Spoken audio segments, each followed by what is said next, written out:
Querida familia de Vida Nueva para el Mundo, tú que nos ves en donde quiera que estés, estoy contenta de poder traerte esta gran noticia. Estamos a solamente pocos días de tener nuestro gran retiro de matrimonios en la Gran Riviera Maya, ahora en el Hotel Iberoestar Selection Paraíso Lindo, el cual tiene unas instalaciones maravillosas de agasajo para ti y para tu familia. Si es que no nada más vas a estar con tu pareja, quieres llevar hijos, quiero que sepas que tiene el hotel más de 12 albercas, entre ellas un río salvaje y una alberca de olas, un Star Camp que te va a dar a ti la seguridad que mientras tú tomas estos mensajes y conferencias de nuestros invitados especiales, anfitriones, el doctor Armando y Marta Alducin, tus hijos van a estar con el mejor de los cuidados y en un lugar espectacular. Así como también puedes disfrutar de maravillosos buffets, desayuno y comida, también tenemos para ti la mejor gastronomía de la Riviera Maya en este hotel maravilloso,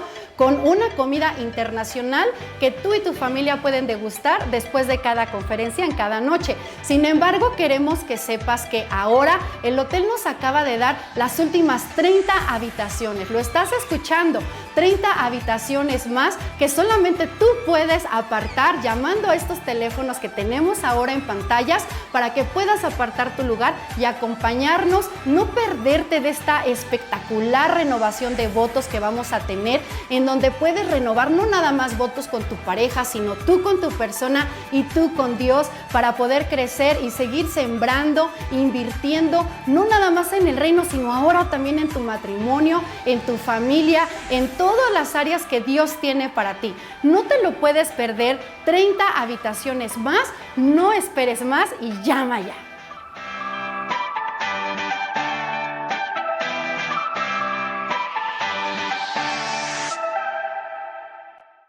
El doctor Armando Alducin presenta Tomo 5 del Nuevo Testamento.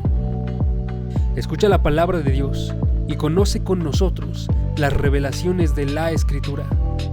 Escudriñaremos la primera carta de Juan y Apocalipsis a través de 113 audioconferencias, en donde escucharemos las profecías, advertencias y exhortaciones que Dios ha realizado, con temas como la Trinidad, mensaje a las iglesias, el falso profeta, crecimiento espiritual, el pecado de muerte y más. Atesora la palabra y busca el crecimiento espiritual a través de 113 audioconferencias del Dr. Armando Alducin.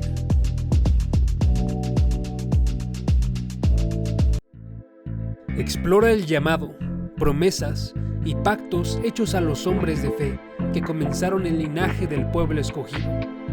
A través de 60 audioconferencias observaremos los hechos más importantes en las vidas de los patriarcas de Israel, presentados por el Dr. Armando Alducin. Conoceremos la vida de Abraham, Isaac, Jacob, José y más, en temas como el inicio de la fe, pruebas y bendiciones, avivamiento y redención. Guarda la palabra de Dios y persevera en el conocimiento de la verdad a través de 60 audioconferencias del Dr. Armando Alducin.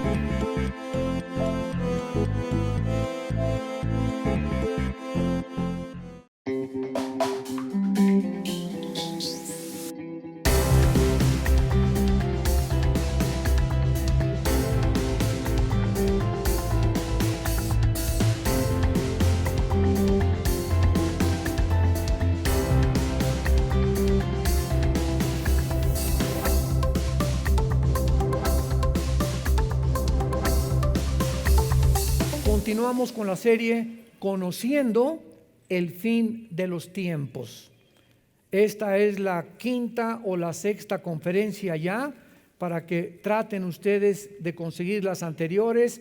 Es una serie donde estamos ubicándonos bíblicamente, escatológicamente, y ojalá que todos tengan ahorita su Biblia en sus piernas, así abierta, con una revista, con un cuaderno, con una pluma, un lápiz, porque vienes a la iglesia a aprender.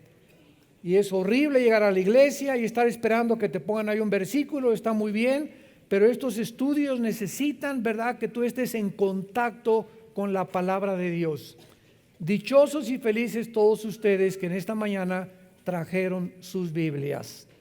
Muy bien, en el libro de Oseas, en el Antiguo Testamento, el libro de Oseas, capítulo 5, versículo 15, y el capítulo 6, versículo 1 y 2, encontramos dos días proféticos para que puedan ustedes más o menos entrar en razón respecto a la forma como estamos desarrollando esta serie.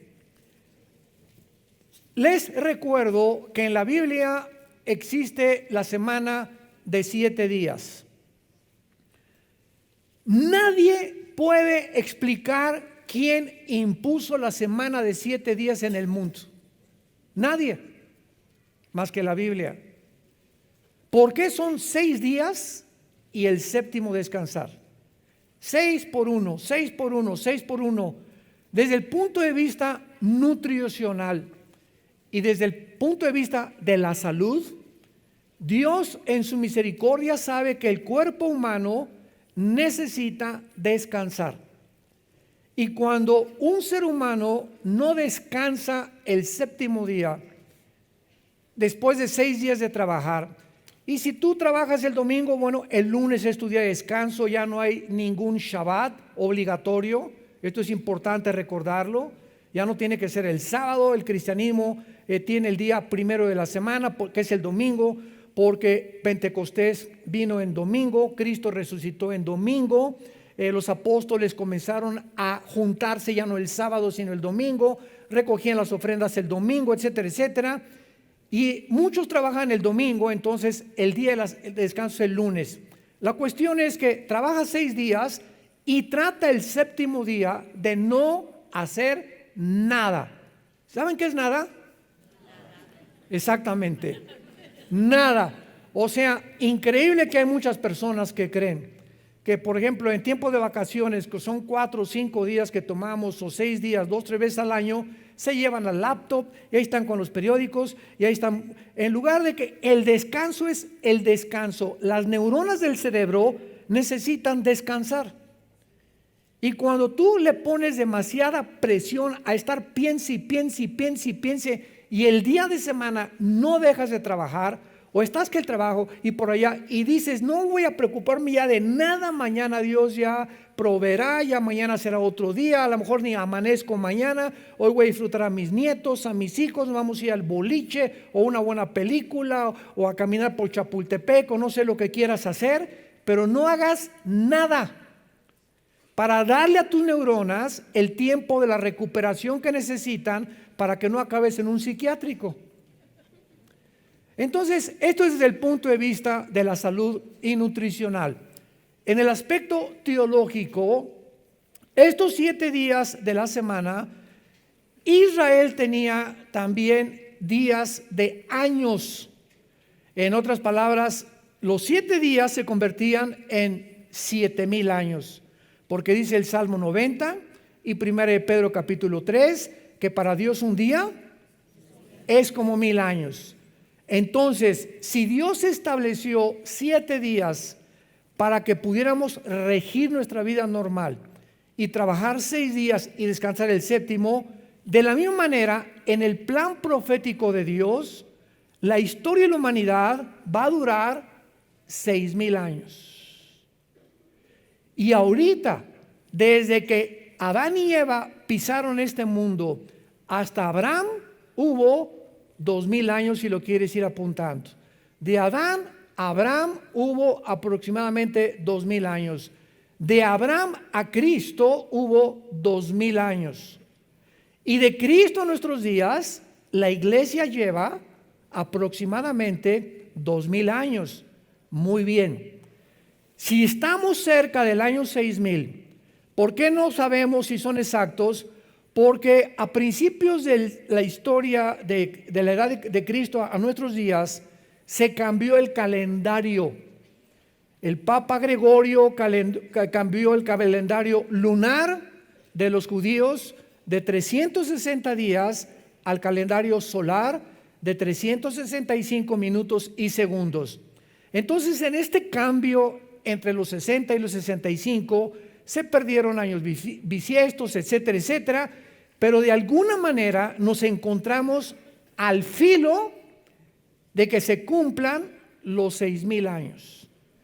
Y estos 6,000 años, que son de Cristo a nuestros días, aparecen en la Biblia. Síganme con muchísimo cuidado, porque esto es lo maravilloso de esta serie profética, que nos va a ayudar a saber si realmente nos encontramos en los últimos tiempos. Estos 2,000 años que aparecen en el final tiempo profético de Dios, aparecen en el Nuevo Testamento como 2 días.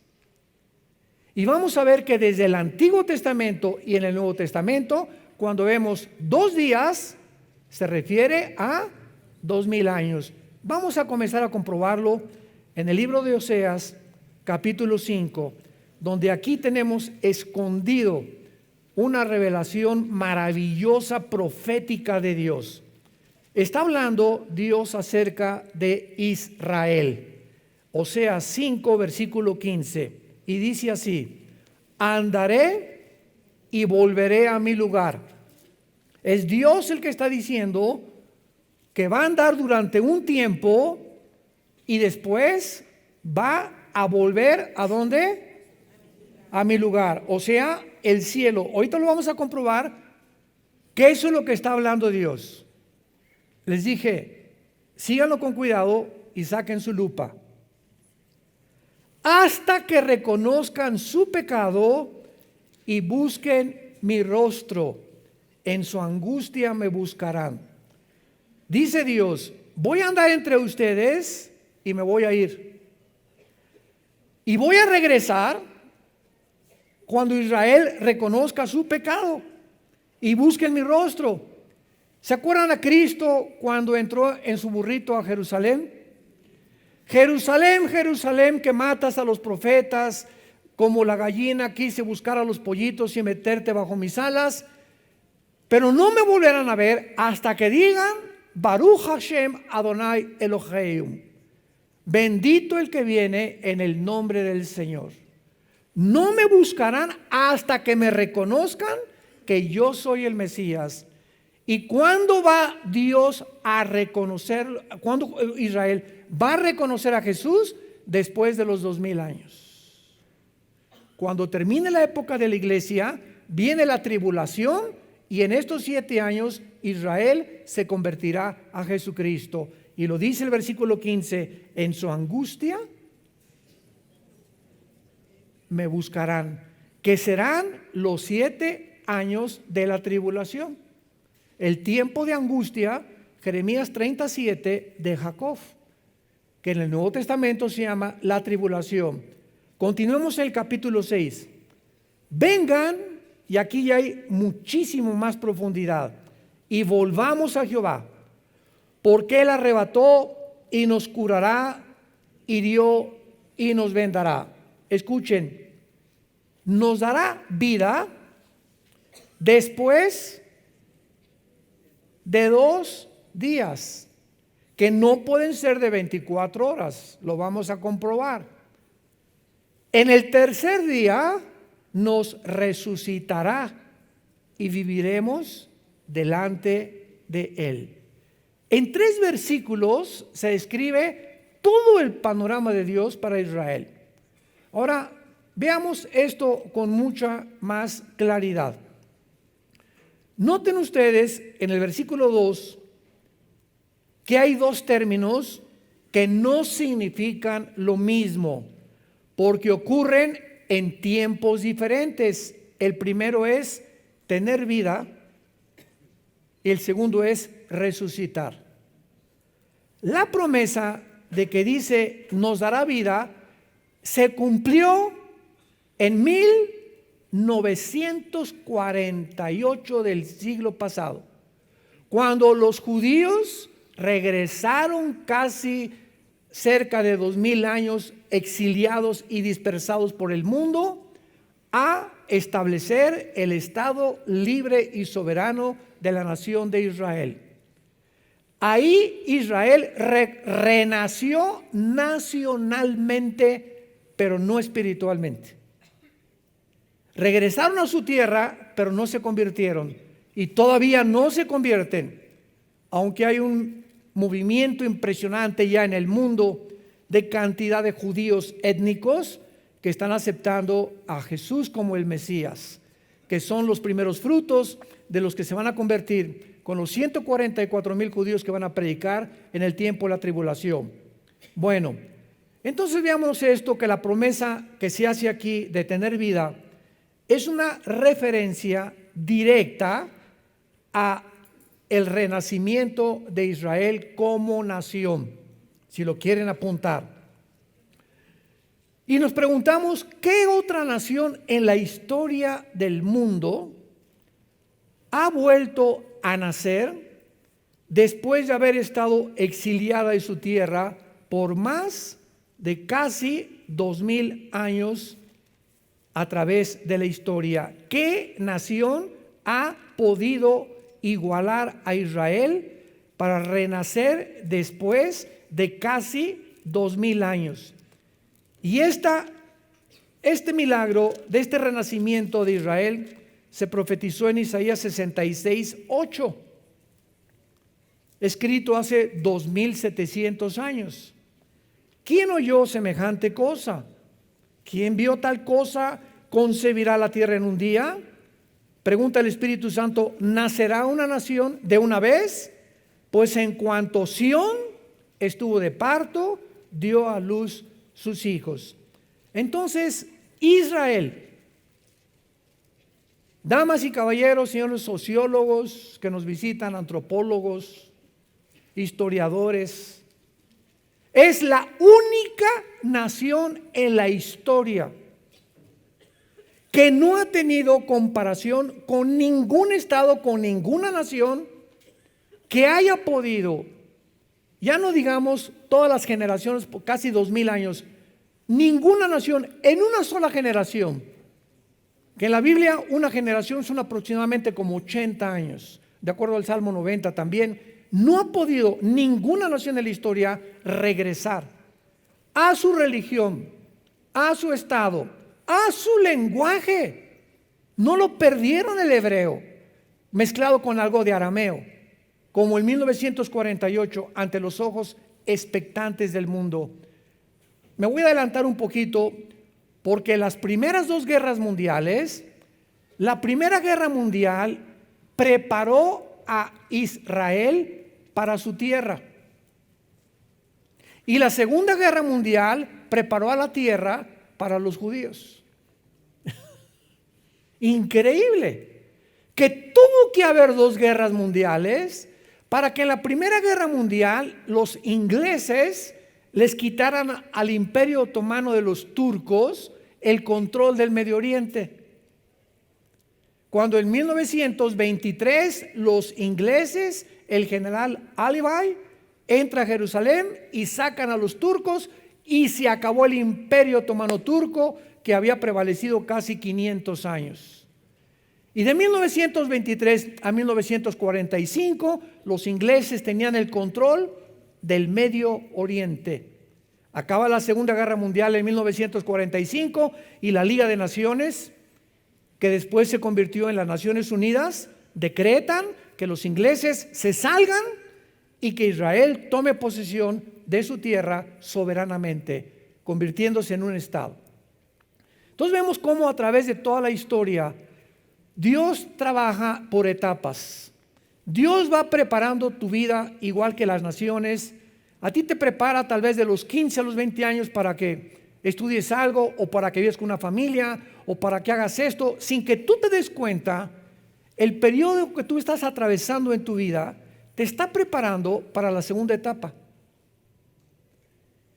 Pues es que yo me divorcié, hermano. Bueno, ese divorcio te va a ayudar si aprendes, y esa caída y ese problema y ese fracaso en tu trabajo te va a ayudar para la próxima etapa si tú te mantienes, como decía mi esposa Marta, con la presencia de Dios en tu vida. Aléjate de Dios y olvídate de Dios por los problemas que tienes y pierdes, abortas tu llamado. Te sales del camino. Y te puedes quedar como los judíos en el Antiguo Testamento, 40 años dando vueltas. En la geometría, un círculo es un punto donde tú partes y regresas al mismo punto. Nunca llegas a ningún lado. Siempre en ciclos tu vida. Eres igual que hace 4 años, igual hace que 10 años. Tu vida no ha podido cambiar. ¿Y sabes por qué no ha podido cambiar? Porque te gobernó la amargura. Un cristiano amargado no avanza ni una pulgada en su vida espiritual. No me importa que me violaron, hermano, mi papá fue esto y mi mamá fue esto y me divorcié y la gente no me quiere y como los perros me estoy lamiendo todas las heridas y te victimizas, el mundo está contra mí, nunca me quisiste papá, nunca me quiso nadie. Y cuando comenzamos a centrarnos en nosotros sin entender que hay una ley de la responsabilidad espiritual en la Biblia, que nadie es responsable de lo que tú eres ahorita más que tú y yo. El día que tú dejes de echarle la culpa a algo o a alguien por lo que tú eres ahorita, ese día vas a madurar. Las personas inmaduras, los que no crecen, son los que siempre están creyendo que son como son porque alguien tuvo la culpa de ser como son. Es la victimización de la personalidad que te desintegra internamente el alma y el espíritu. Muy bien. Ahora veamos la segunda fase en Oseas capítulo 6, que tener vida entonces es la resurrección de Israel como nación en el 48. Y noten ustedes que dice, después de 2 días, en el tercer día nos resucitará. La promesa de resucitar va mucho más allá de su renacimiento nacional. Aquí ya cuando hablamos de resurrección estamos hablando de una vida nueva. Israel nace de nuevo, nace como nación secular, y después, hasta que Cristo regrese, va a renacer espiritualmente. La segunda promesa de Oseas, marcada por el tercer día, apunta hacia el renacimiento espiritual de Israel. Nos resucitará después de los 2000 años. Y es cuando veremos nosotros Romanos 11, 25 y 26, y todo Israel será salvado. Romanos capítulo 9, capítulo 10 y capítulo 11 de la carta de Pablo a los romanos, 3 capítulos le dedica Pablo al renacimiento de Israel como una nación espiritualmente. Ahora muy bien, veamos la promesa que Dios hace antes en Isaías, Oseas 5, 15, andaré y volveré a mi lugar.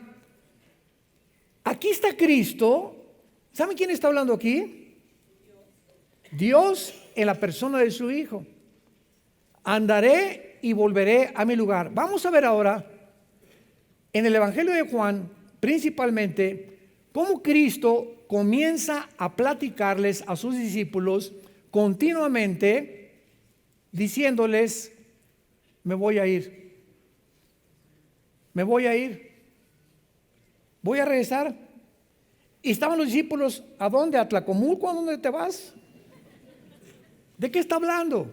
¿Se va de vacaciones o qué? Pero él estaba citando Oseas 5:15, de que él iba a regresar a su lugar e iba a regresar al mundo cuando Israel se convirtiera, que será en el tiempo de la tribulación. Vayamos pues al Evangelio de Juan. ¿Ya ven por qué no traen su Biblia? Muchachitos. Capítulo 7, Juan 7.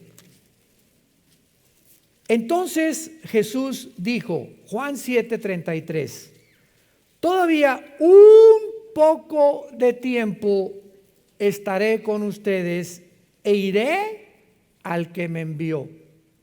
Todavía los discípulos con este lenguaje no lo entendían. Continuamente, vamos a seguirlo viendo, Jesús está anunciándoles que se va a ir.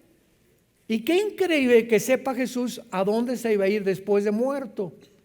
Al que me envió a la tierra, me envió a morir. Pero yo sé que cuando después muera a los 3 días, voy a subir al que me envió. Veamos ahora Juan capítulo 13, nos brincamos hasta el capítulo 13, versículo 33. Hijitos, Juan 13, 33. Aún estaré otra vez, aún estaré con vosotros un poco. Me buscarán, pero como dije a los judíos, así les digo ahora a ustedes, a donde yo voy, ustedes no pueden ir. Ahí Él les dice a los discípulos con más claridad, antes me voy a regresar con el que me envió. Y ahora les digo, cuando yo me vaya, ustedes no se pueden ir conmigo. O sea, yo me voy a morir primero que ustedes. Ustedes me van a alcanzar después, todavía no se lo revela, pero quiero decirles ahorita que a donde yo voy ustedes no van a poder ir. Y más confusión trajo a los discípulos. ¿Y ahora por qué nos quiere dejar huérfanos? ¿A dónde quiere ir que no nos quiere llevar con Él? No tenían la idea todavía de la dimensión espiritual que Jesucristo estaba mencionando. Juan capítulo 14. No se turbe vuestro corazón del 1 al 3. Crean en Dios, crean también en mí. En la casa de mi Padre muchas moradas hay. Si así no fuera, yo os lo hubiera dicho. Voy a preparar lugar para vosotros. Aquí ya en tercer lugar, les dijo que va a regresar con el Padre. Número 2, que a donde Él va, ellos no lo pueden acompañar. Y ahora aquí les dice, a donde yo voy, les voy a preparar un lugar. ¿Irá a algún hotel? ¿Irá a la Riviera Maya a prepararnos ahí algo rico para vivir ya eternamente ahí en la Riviera junto con Él? Y aquí los discípulos, más que cualquier otra cosa, entraron en un estado de ansiedad por no entender espiritualmente las palabras de Jesús. Y en el versículo 3 les dice, y si me fuere y os prepararé el lugar, vendré otra vez. Aquí está hablando del arrebatamiento de la iglesia. ¿Cómo sabemos que no está hablando de la segunda venida, que es otro evento completamente diferente? Porque dice, y os tomaré a mí mismo. Esta palabra en el griego, paralambano, implica tomar así con fuerza. Y esta palabra con la palabra en 1 Tesalonicenses 4:17, el rapto, que es arpazo en el griego, arpazo se tradujo arrebatar, significa quitar con fuerza. Entonces, en el rapto viene Jesús y ¡boom! Millones de personas desaparecen del mundo.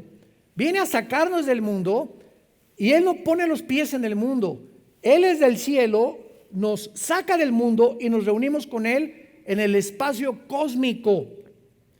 Y ya que estemos con Él, nos vamos hacia el tercer cielo con Él. Pero Él baja por nosotros porque el espacio cósmico es el dominio de Satanás. Y viene a proclamar a los ángeles caídos y a todos los poderes de las tinieblas, he venido y voy a regresar a conquistar este mundo para todos ustedes. Para que donde ustedes estén, donde yo estoy, ustedes estén conmigo. Muy bien, sin embargo, aun cuando actualmente nos encontramos en la época de la iglesia, que son estos 2000 años, esto es importante. La iglesia, amados santos de Dios, la iglesia no es la fuerza que está guiando el plan profético de Dios. La iglesia no es, repito, la que está guiando el plan profético de Dios, porque el factor crítico que Dios usa en toda la Biblia es Israel. ¿Te gustó? Todas las profecías bíblicas del final de los tiempos están relacionadas con Israel. La iglesia va a desaparecer al cumplirse los 2000 años, en el rapto nos vamos. Pero aquí en la tierra siguen 7 años de tribulación, donde Dios va a tratar con Israel para que ellos puedan, en este tiempo de angustia, al final reconocerlo como el Salvador. Y ya que Israel reconozca a Jesús como el Salvador, regresamos con Él en la segunda venida. Malaquías capítulo 14, pisará sus pies en el monte de los olivos. El año pasado que vayamos a Israel, vamos a ver el monte de los olivos. Se va a ver un valle de norte a sur, de occidente al oriente. Se va a hacer una cruz, un cisma como una cruz se va a hacer en Israel, donde nosotros bajamos con Él a establecer su reino milenial. Israel es el termómetro de Dios. Con esto estoy adelantándonos para que ustedes comiencen en esta serie que estamos estudiando, entender que ahora tenemos que tener nuestros oídos y nuestro enfoque para saber en qué tiempo nos encontramos, estar en contacto con lo que está pasando en Israel. Israel es el termómetro de Dios. Dios no ha desechado a Israel, no ha dejado a Israel. Estamos temporalmente en la iglesia injertados, Romanos 11, en el olivo natural. Somos el olivo silvestre. Ellos siguen siendo el olivo natural porque de Israel, de los patriarcas, Abraham, Isaac, Jacob, Judá, viene todo esto escrito. Los apóstoles que escribieron la Biblia nacieron en Tlalnepantla, nacieron en Israel, eran judíos, la primera iglesia cristiana fue judía, y por eso en Romanos Pablo dice, el evangelio es a los judíos primero y después a los gentiles. Primero Dios a los judíos y después a los gentiles. Pero como en estos 2000 años de historia Israel continuó rechazando a Dios, continuamos nosotros predicándoles y tenemos ya gran cantidad de testimonios de judíos que están convirtiéndose a Jesucristo. A la iglesia no se le dio un tiempo específico de duración para que nosotros estuviéramos en la tierra. Escúchenme lo que acabo de decir. La Biblia no menciona cuántos años la iglesia va a durar. Estamos creyendo que 2000 años para Israel, pero escuchen esto. Si llegamos al año 2000, que es cuando Dios comienza la tribulación, podemos ser sacados nosotros o arrebatados 6 meses antes de que el anticristo firme el tratado, 1 año antes, o el rapto puede venir 5 años antes y pasar 5 años antes hasta que el anticristo firme el tratado. La iglesia no tiene el día y la hora, nadie sabe cuando Cristo viene por nosotros. Nadie se atreva a decir en tal fecha o en tal día Cristo viene. No sabemos. Sabemos los tiempos y nos encontramos en los tiempos. Que de eso se trata esta serie. Pero el día y la hora no lo sabemos. Pero para Israel el tiempo está contado cronológicamente por las profecías bíblicas.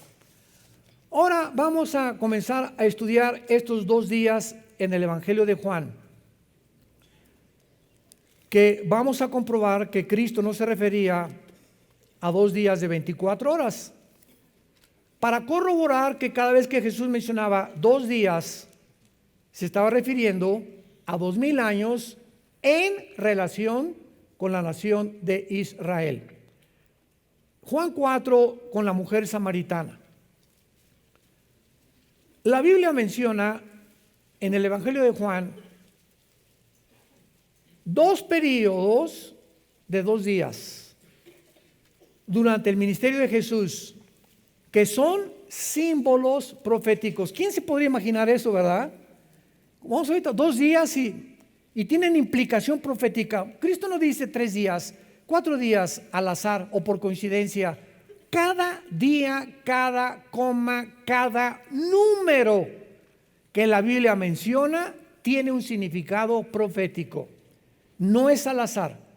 Todo lo que Dios ha escrito tiene un significado y nosotros somos los responsables en escudriñar, en investigar, en poder resaltar. Y cuando el Espíritu Santo te ve que traes tu Biblia el domingo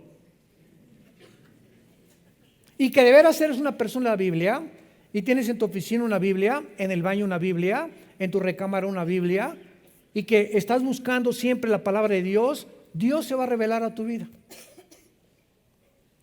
Porque dice Deuteronomio 4, me buscarás cuando me busques con todo tu corazón. Pero vienes aquí con el Calimán. Ahí traes el periódico contigo ahorita. A ver quién gana, Monterrey o América. Vive la América. Independientemente, ¿verdad? Bueno, este es un chiste nada más. Juan 4, versículo 40. En este capítulo, rápidamente para introducirnos a lo que está antecediendo, Cristo se encontró con la mujer samaritana, todos ustedes lo saben, ¿verdad? En un pozo de Jacob, en la región de Samaria. Cristo le revela a la mujer que Él es el Mesías, que Él es la fuente del agua de la vida. La mujer gozosa era una mujer inmoral, llevaba 5 matrimonios, con el que vivía en amaciato. Cristo no la condena, era ignorante, pero era una mujer religiosa, porque comenzó a cuestionar a Cristo. Ustedes adoran allá y nosotros acá. O sea, ¿qué religión es la verdadera? Unos que los mormones, otros que los hindúes, otros que estos. ¿Hay alguna religión que se puede decir cuál es la verdadera? Una pregunta muy válida que hizo la mujer a Jesús. Y la respuesta de Jesús fue, mujer, créeme. ¿Cómo sabemos cuál es lo verdadero? Créele a Jesús. Ve lo que dice la Biblia a Jesús. No hay ninguna religión, Él no vino a fundar ninguna religión. Él vino a que le creyéramos que sus palabras son espíritu, son vida y vida eterna. Y eso te librará y te hará libre de las religiones, de las tradiciones, del paganismo, etcétera, etcétera, si le crees a Jesús. Bueno, entonces esta mujer corre con los samaritanos. Acuérdense que los samaritanos eran enemigos de los judíos, porque los samaritanos, o sea, la región de Samaria está hasta la mitad de Israel y lo que sigue la región de Galilea. Entonces, a ver, aquí así rápidamente, Israel está dividido en Judea, Samaria y Galilea. El sur, que es Judea, es el Mar Muerto. Cuando vayamos al Mar Muerto el año que entra en junio, les apuesto lo que quieran, que las mujeres no se van a querer ir de ahí. ¿Saben por qué? Porque las cremas del Mar Muerto embellecen a la mujer.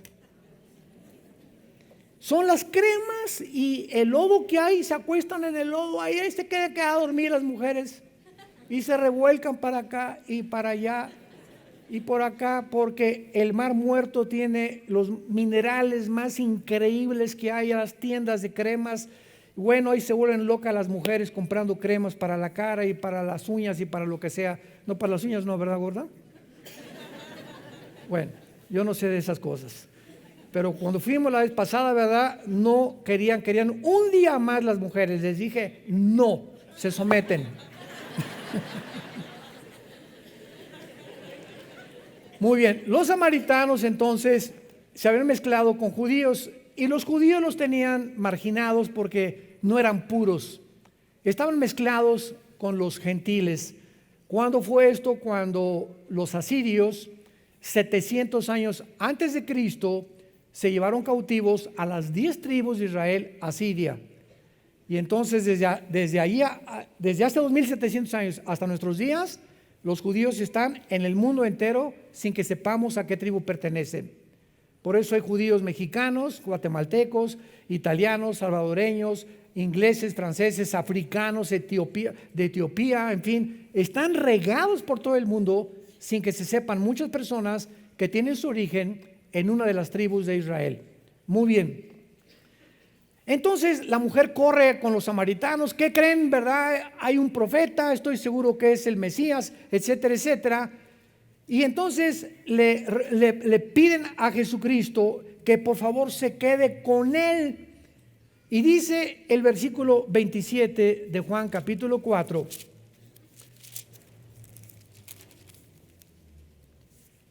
En esto vinieron los discípulos y se maravillaron de que hablaba con la mujer. Sin embargo, ninguno dijo, ¿qué preguntan o qué hablan. Sin embargo, encontramos en el versículo 42, y decían a la mujer: ya no creemos solamente por tu dicho, porque nosotros mismos hemos oído y sabemos que verdaderamente este es el Salvador del mundo en Cristo. 2 días después salió de allí y se fue a Galilea. Pregunta: ¿por qué Jesús detiene su visita a Samaria 2 días? ¿Por qué 2 días?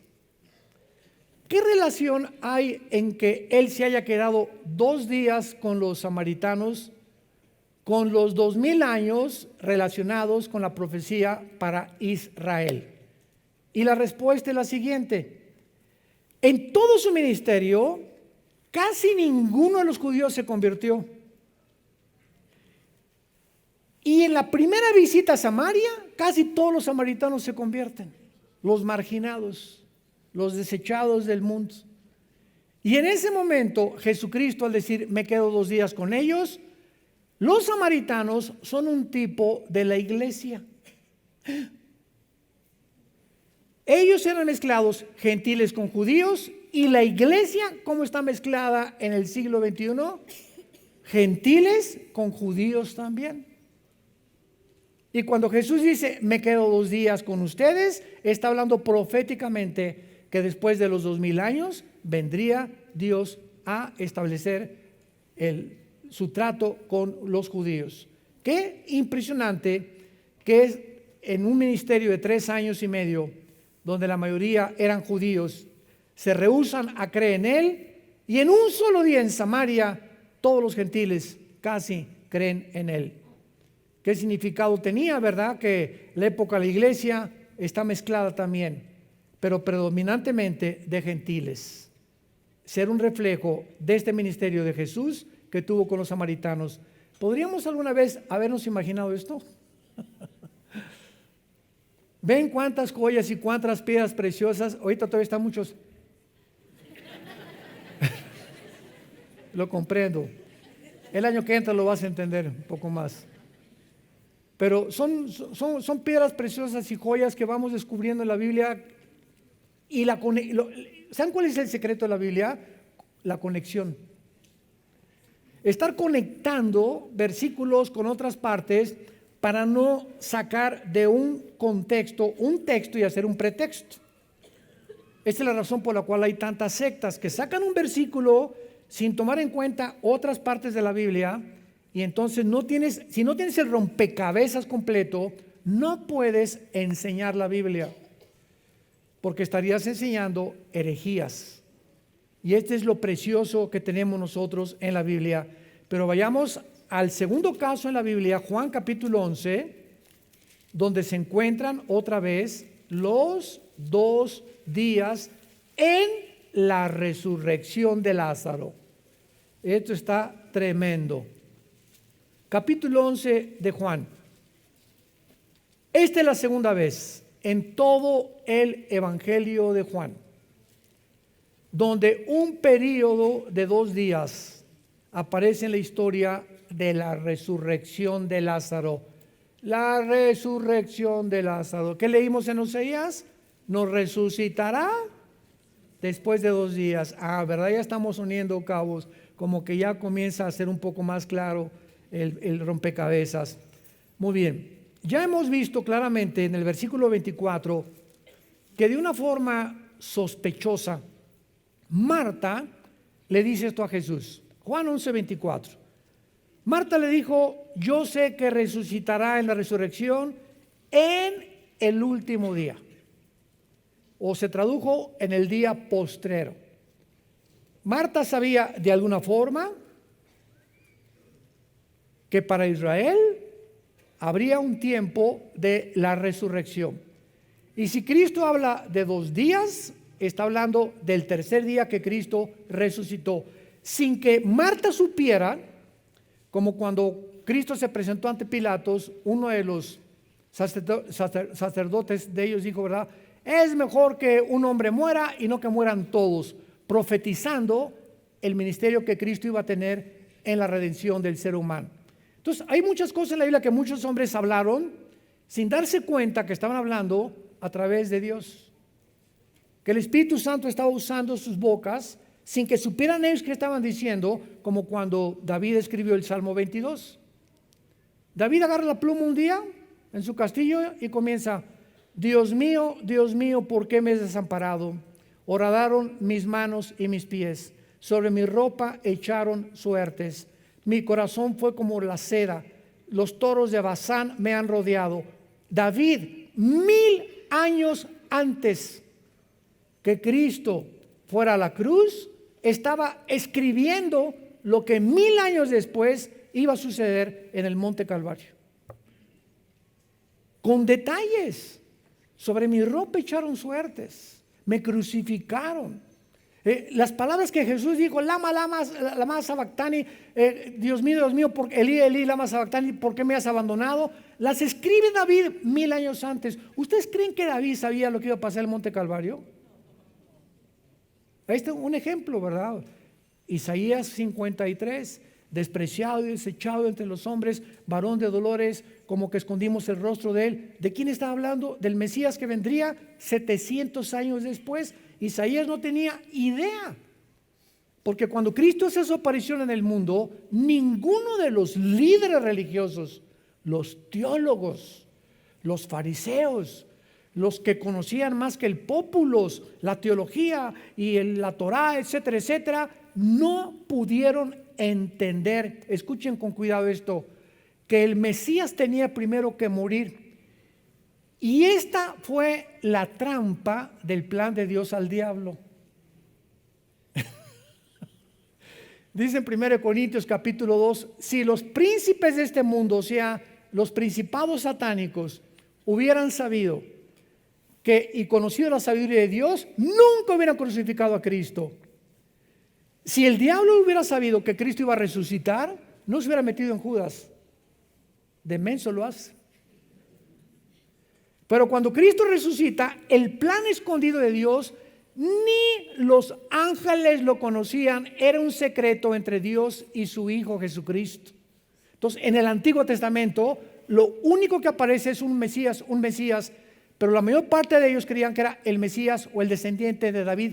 Y cuando el Cristo toca y tienta el diablo a Cristo en el desierto, le dice: si tú eres el Hijo de Dios, realmente di esas piedras. O sea, si tú no eres el descendiente de David, sino que si eres el Hijo de Dios, pruébame que tú eres el Hijo de Dios. El diablo sospechaba, pero no estaba seguro que era el Hijo de Dios.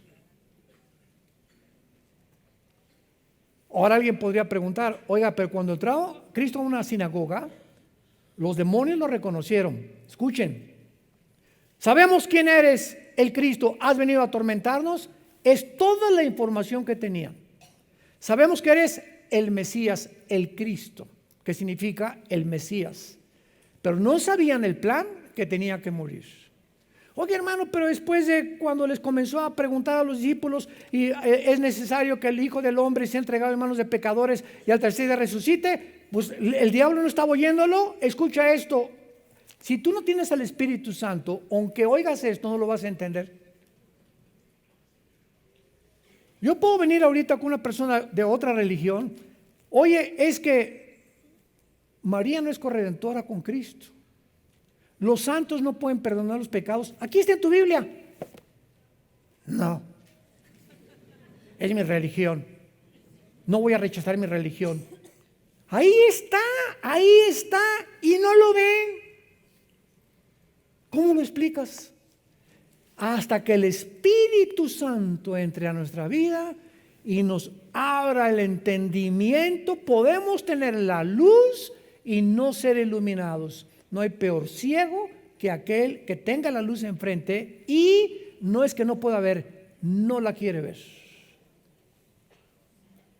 Tú le puedes convencer, como lo he hecho en los debates con los ateos, que el ateísmo es insostenible filosóficamente, que la teoría de la evolución que se enseña en las universidades a nuestros hijos es anticientífica, antibiológica, antigenética y contra la primera y la segunda ley de la termodinámica. Y los maestros les dices, pero ¿cómo estás enseñando algo que tu misma ciencia, que te jactas en que eres científico y que esto es una religión? La ciencia te demuestra que la teoría de la evolución es imposible. ¿Pero qué hay? ¿Por qué no cambian de un bando al otro bando? Simplemente porque el orgullo intelectual es más grande que la verdad. Detiene la verdad. Romanos 1. Habiendo conocido a Dios, no le quieren glorificar como Dios ni darle gracias. Se envanecen en sus razonamientos y profesando ser sabios, se vuelven necios. La Biblia nos explica la conducta psicológica del ser humano en todos sus sentidos. Muy bien. Entonces Marta le dice, en el último día vas a resucitar. Y Lázaro se enferma gravemente. Sabemos que eran los mejores amigos de Jesús. Marta, María y Lázaro eran 3 hermanos. Y supuestamente esta familia era de mucho dinero. Eran de las familias más pudientes que había en Israel. Y siempre estaban a Cristo hospedándolo en su casa, dándole de comer. Seguro que hasta una habitación especial la tenían para él, etcétera, etcétera. O sea, era como un amigo íntimo Jesús de Marta, María y de Lázaro. Imagínense ustedes cuando le van a avisar a Jesucristo, Lázaro está gravemente enfermo.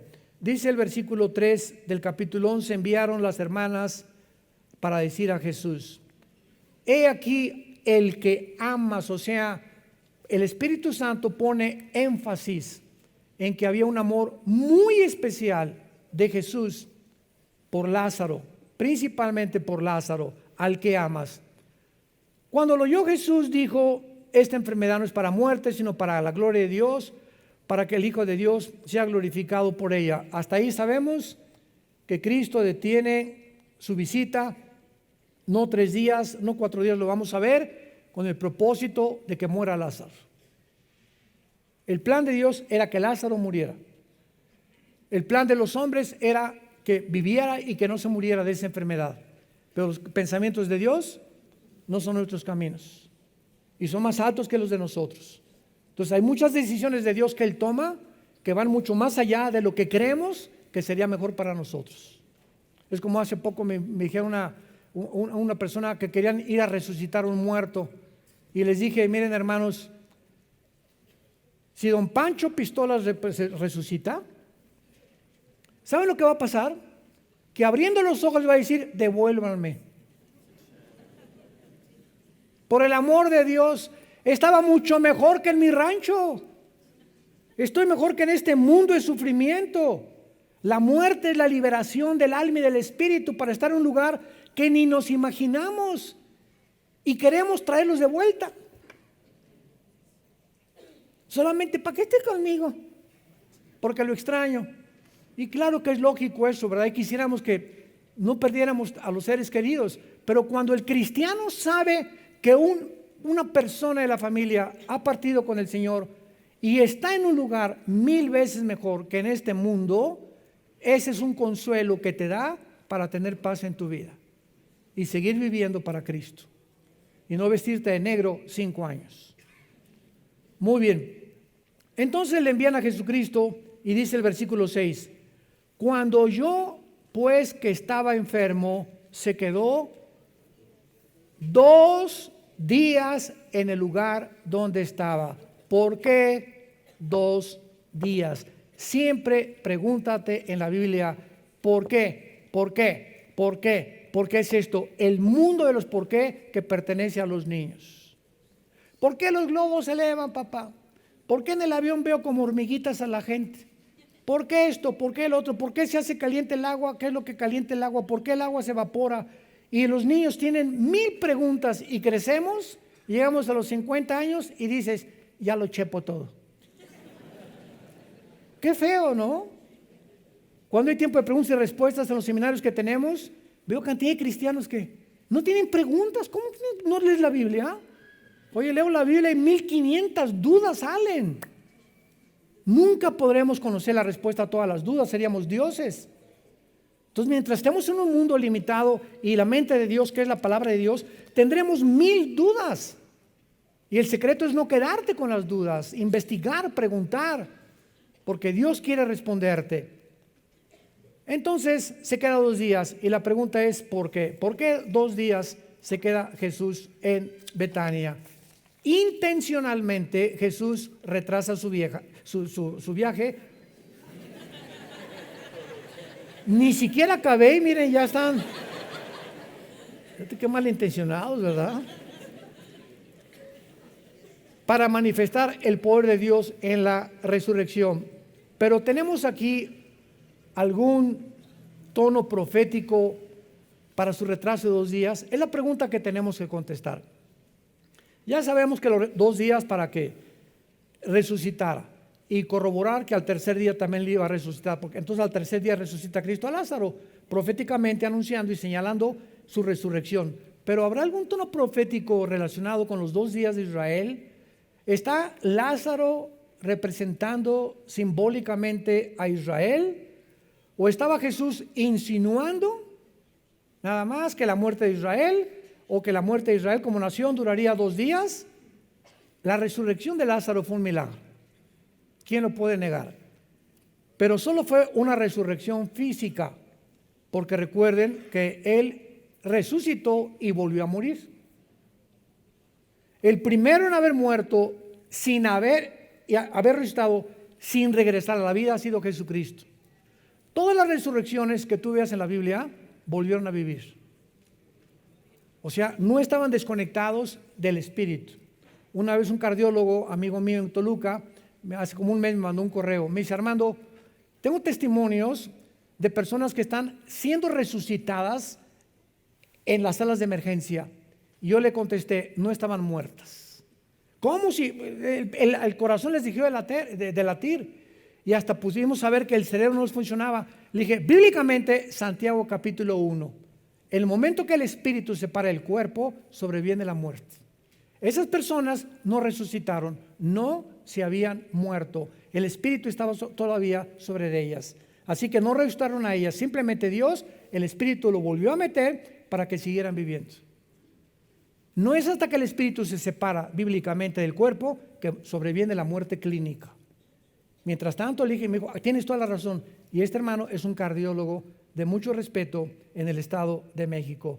Entonces vemos nosotros que la resurrección de Lázaro fue un milagro, pero fue solamente una resurrección física. No recibió la inmortalidad de su cuerpo glorificado, o sea, que no volvería a morir. El espíritu de Lázaro aún está esperando la resurrección y la glorificación junto con nosotros. Después de 2 días, Israel ha sido resucitado, como lo leímos en el libro de Oseas. Mientras que Israel ya abandonó la oscuridad total de su tumba nacional, aún no ha entrado Israel a la resurrección espiritual. ¿Se acuerdan de Oseas? Nos darás vida y después la resurrección. A Lázaro se le dio vida, pero su resurrección está esperando hasta el día de Jesucristo. Entonces, en estos 2 días, Cristo corroboraba y confirmaba a Israel que verdaderamente el plan para él era que las profecías se cumplieran hasta después de 2000 años.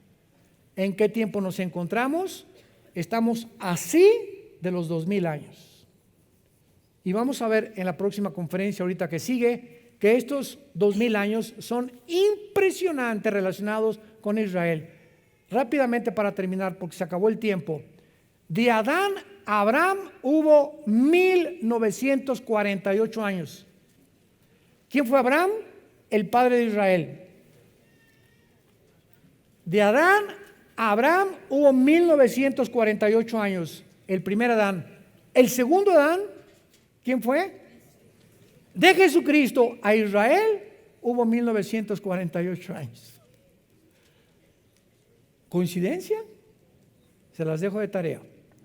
Te damos gracias, Padre, por tu palabra en esta maravillosa tarde.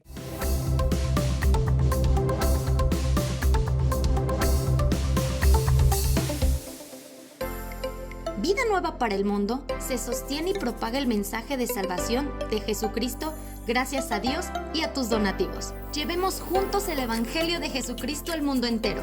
Realizamos eventos, seminarios, congresos y diferentes programas para dar a conocer el mensaje de salvación y el poder de nuestro Señor, transformando y edificando vidas de mujeres, hombres, niños alrededor del mundo. ¿Qué pasa cuando decides hacer tu donativo? Aunque no puedas llevar la palabra personalmente a todo el mundo, de esta forma lo estás haciendo. Con tus donativos o aportaciones, estás sembrando y formando parte de lo que Dios está haciendo en su obra. Estás ayudando a traer luz a la oscuridad, paz al conflicto y esperanza a los que no tienen ninguna. Dona desde México.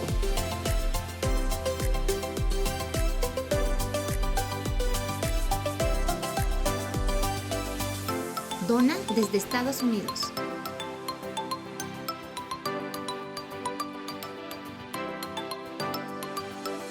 Para el resto de donaciones de otras partes del mundo, www.vidanuevaparaelmundo.org.mx/dona. Estamos cumpliendo la gran comisión. Por tanto, vayan y hagan discípulos a todas las naciones, bautizándolos en el nombre del Padre, del Hijo y del Espíritu Santo, enseñándoles que guarden todas las cosas que les he mandado. Y he aquí que yo estoy con ustedes todos los días hasta el fin del mundo.